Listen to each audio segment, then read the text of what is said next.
Last week, I sat on the floor of a classroom for almost 2 hours beside a student who was in a crisis. He was crying, yelling, and pacing. Every instinct in me wanted to say, "Stop, calm down, make better choices." But I didn't. I stayed quiet. And eventually, he took a deep breath in, looked up at me, and he was ready to sit for a timer until we could talk about it. Moments like this teach me something powerful. Sometimes silence speaks louder than words. Today, I want to persuade you that in moments of emotional or behavior crisis, silence and intentional quiet can be one of the most powerful tools we have to help students regulate, recover, and feel safe again. When a student is in a crisis, their brain is not working the way it normally does.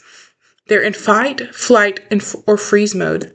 That part of the brain that processes language and reasoning is not fully online.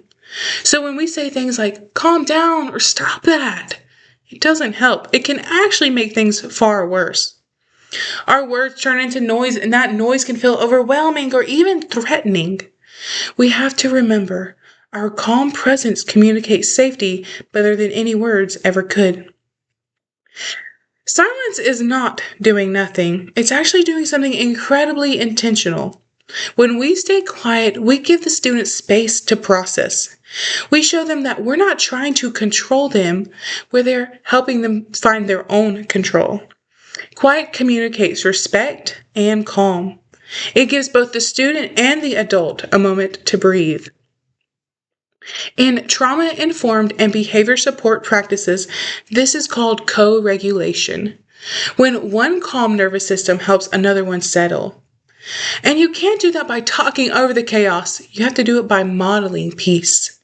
Because in most situations, less is more and more is too much. Another important part of staying calm is controlling the environment. During a crisis, too many people rushing in, such as teachers, aides, administrators, that can make the situation far worse. Every extra voice, movement, and emotion, it can add to the stimulation. For students who already feel overwhelmed, that can push them further into a panic. We have to create what I call a safe amount of people. Only the staff who are necessary to ensure safety. Everyone else should step back, give space, and lower their noise level. A calm, quiet environment with just one or two trusted adults can make all the difference. It tells the student you're safe and we are here to help you, not crowd or control over you. Once again, less is more and more is too much. Not every student goes into a crisis for the same reason. Some are overwhelmed by emotions or sensory input, but others are there seeking attention or control. And here's where silence becomes even more powerful. When a student learns to get attention during crisis, it can unintentionally reinforce those behaviors. But when we stay calm and quiet while making sure they're safe, we send a different message. You're safe, but you don't get my full attention when you're unsafe. Then, when the student begins to calm, we can shift their attention to positive reinforcements, saying things like, "Good job taking deep breaths. I like the way you're keeping safe hands. You're doing a great job sitting." This teaches them that attention and connection comes after regulation, not during a crisis.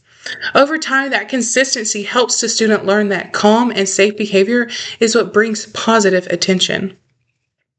Even once the student has calmed, the work is not finished. It's important to give them a few quiet minutes, maybe set a short timer, like 1 to 5 minutes, to let their body fully rest. And then when they're ready, have a brief and focused conversation. Keep it simple and short. Talk about what happened, what choices were made, what better choices can be made next time. Discuss the natural consequences, not as a punishment, but as learning. That post-crisis talk should always be calm, respectful, and solution-focused. It turns a moment into a lesson, not a lecture. So, next time you see a student in crisis, when every instinct in you tells you to talk, to confront, to conform, or to fill the silence, just pause. Take a deep breath. Sit with them. Make sure the room is calm and quiet and safe. Be their anchor, not their echo. Then when the storm passes, help them reflect and rebuild. Because silence doesn't mean you don't care. It means you're giving them the space to find their own calm.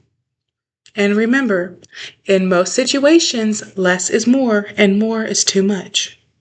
Sometimes the most powerful thing we can say is nothing at all. Thank you.